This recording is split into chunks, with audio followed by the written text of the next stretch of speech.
Há erros na Bíblia? Acreditamos que não. Dificuldades? Sim. Estamos iniciando uma nova série, Passagens Polêmicas. Buscaremos respostas para questões de difícil compreensão na Bíblia, esperando assim contribuir para elucidar as dúvidas e ajudar na compreensão das Escrituras. Essa série requer bastante atenção e a companhia da Bíblia é essencial para compreender as explicações. Você poderá encaminhar a sua questão bastando inseri-la nos comentários, logo abaixo do vídeo, e a estaremos incluindo nas próximas postagens. Vamos organizar as perguntas revezando entre dificuldades do Novo e do Velho Testamento, e tendo sempre em mente que as coisas encobertas pertencem ao Senhor nosso Deus, porém as reveladas nos pertencem a nós e a nossos filhos para sempre, para que cumpramos todas as palavras desta lei. As postagens com perguntas e respostas acontecerão às segundas, quartas e sextas-feiras. No entanto, você poderá visitar nossas playlists e rever devocionais, pregações e estudos a qualquer momento. Vamos começar? A primeira pergunta envolve 3 passagens. A primeira é Mateus capítulo 12, versículo 40, onde Jesus afirmou: "Pois, como Jonas esteve 3 dias e 3 noites no ventre da baleia, assim estará o Filho do Homem 3 dias e 3 noites no seio da terra." A segunda passagem é João, capítulo 19, versículo 31, onde é relatado que, quando da crucificação, os judeus rogaram a Pilatos que quebrassem as pernas dos condenados e fossem tirados, para que no sábado não ficassem os corpos na cruz, visto como era a preparação, pois era grande o dia de sábado. Ou seja, Jesus foi crucificado na sexta, daí o pedido dos judeus, pois o sábado judaico inicia-se ao pôr do sol da sexta-feira. A terceira passagem é em Mateus capítulo 28, versículo 1, que fala da ressurreição, onde lemos: "Depois do sábado, tendo começado o 1º dia da semana, Maria Madalena e a outra Maria foram ver o sepulcro." É exatamente no 1º dia da semana, o domingo, que ocorre a ressurreição.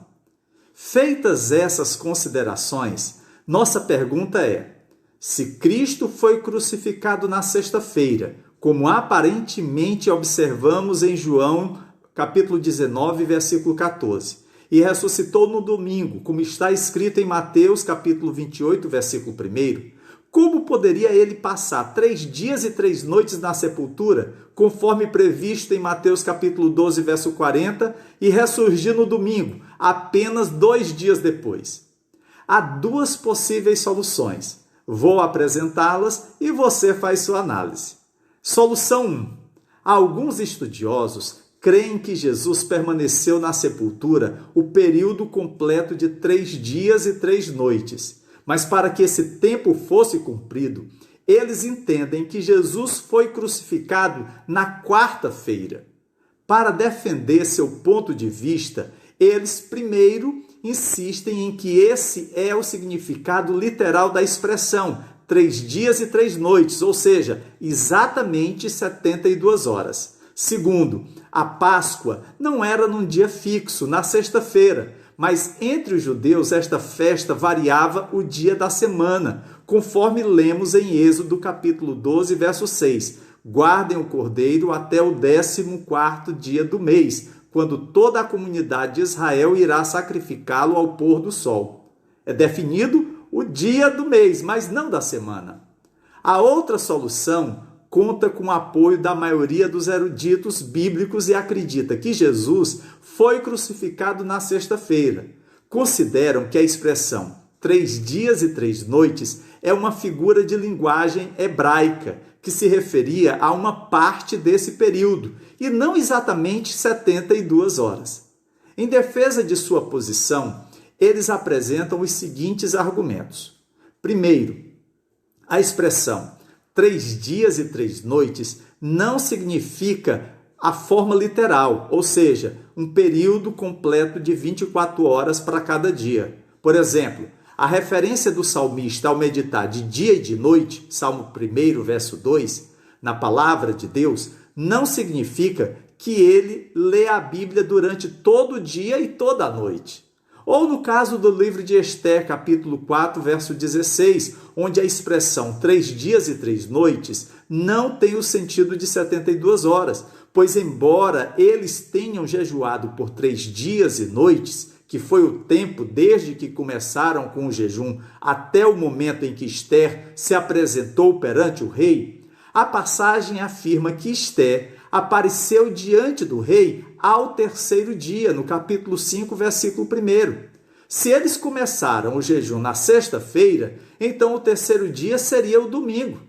Portanto, 3 dias e 3 noites se referem a uma parte do período de 3 dias e 3 noites. Ao usar a expressão 3 dias e 3 noites, não é o sentido literal de 72 horas. Segundo, Jesus empregou a expressão ao terceiro dia para descrever o tempo da sua ressurreição depois da crucificação, conforme lemos em Mateus capítulo 17, versículos 22 a 23. O Filho do Homem será entregue nas mãos dos homens. Eles o matarão e no terceiro dia ele ressuscitará.